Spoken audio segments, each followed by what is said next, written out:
বৃন্দাবনের এক বৃদ্ধ সাধু প্রতিদিন সেবাকুঞ্জে রাধারানীর জন্য প্রসাদ রান্না করতেন। তিনি কখনো কারো কাছ থেকে কিছু চাইতেন না। বলতেন, রাধারানী আমার সবকিছু দেন।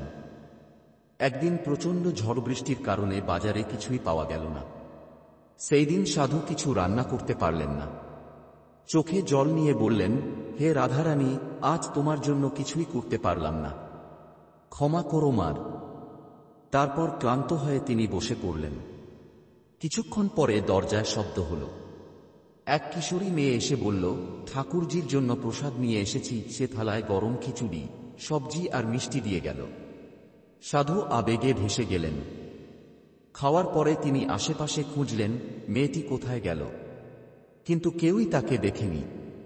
তখন তিনি বুঝলেন, এ তো স্বয়ং রাধারানী এসেছিলেন। ভক্তি যদি নিঃস্বার্থ হয়, রাধারানী নিজে এসে তাঁর ভক্তের সেবা গ্রহণ করেন। এইটাই বৃন্দাবনের মহিমা।